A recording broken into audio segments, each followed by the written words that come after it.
Hello, coming back today with another video going over a couple of old pieces of terrain, this time from 40K. And I'm going to do these together because I don't think there's enough to say about either to justify their own videos. And I figured it would just be a nice, quick introduction to some of my 40K pieces. Just by showing off something that a lot of hobbyists that are newer or even, have been playing for maybe 10 or so years, possibly just haven't seen.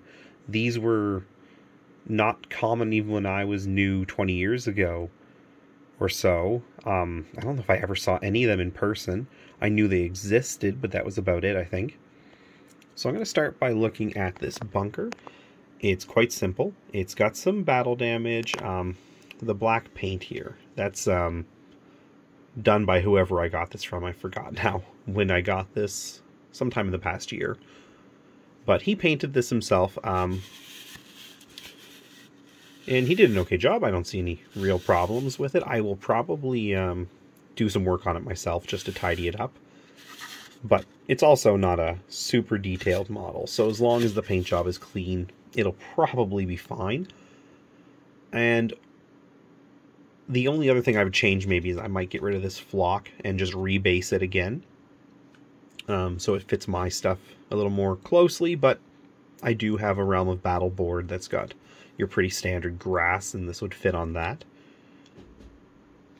Now, for details, what they did was make a master and then cast it, and they would essentially use what I can only assume is a spray foam. It might have been in a couple of pieces, but I'm pretty sure it was mostly one, other than these little support pillar things, whatever those are. Yeah, like I said, there's not too much to say about it. It's just a foam piece of terrain with some extra pieces maybe added, like this door is probably some plastic they added. And if anybody knows more about the process that was used for these, I would totally be interested in hearing about it. I do remember they came in bags and they were pre-flocked and possibly just spray painted gray, just, primed. But other than that, I don't remember anything about them. So that is the bunker. Oh, and it does fit the 25mm bases, specifically 4 of them, roughly, and kind of a bit of an overlap there, but whatever. You can stick a guy up into here. But for this one, you can do a lot more, because this one here is a wrecked Chimera that's been built up with sandbags around it to form an emplacement. It's got some metal sheeting thrown over the mud. It's got some shells that haven't been used, I believe. Yeah, they'd be full shells.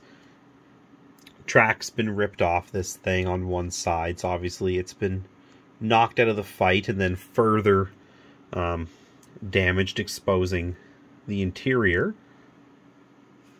And around it, the sandbag emplacement is kind of beefed up with just different bits of scrap and whatnot. Front of the Chimera. Oh, there's always something stuck to these things as soon as there's any flock.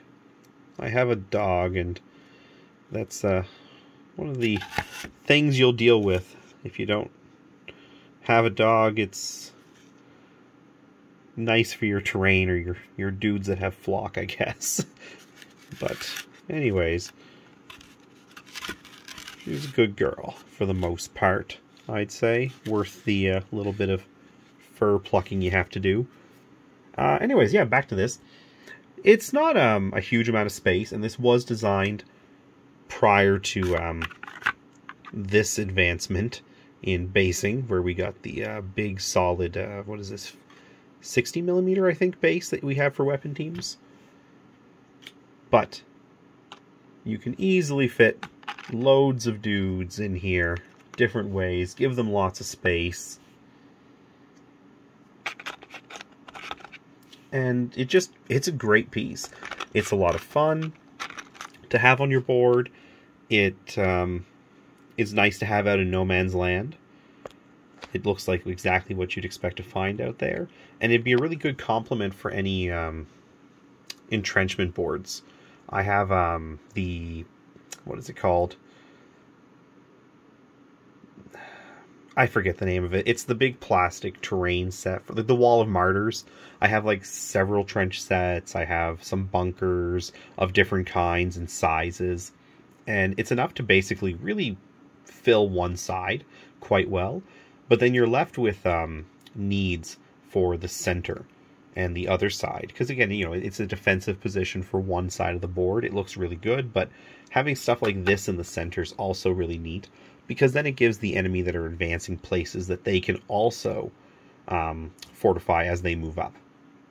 And that's probably what I'm going to be using both of these for, is support for that board to, you know, have a bunker at the far side, or even a bunker that is in the middle. I'm not sure how that would work. I might just work this into the defensive line I already have. But this one here for sure, definitely cool out in the middle without having to add just, you know, your standard craters or ordinary ruins. Something a little bit different. And it's definitely a piece that I recommend if you're into collecting. This one here is probably not too expensive to get a hold of. I think I paid, I don't know, like 30 or 40 bucks Canadian to get both of these. So not really that expensive when you consider what terrain costs, and for the fact that it is, you know, unique older stuff that was store-bought, not, you know, not homemade, although I wouldn't call this high quality because of the type of material used. You can see a lot of the issues with it, but that's okay because it's still super cool to look at. And yeah, that's the video. Thanks for watching and hope you enjoyed. Everybody have a great day.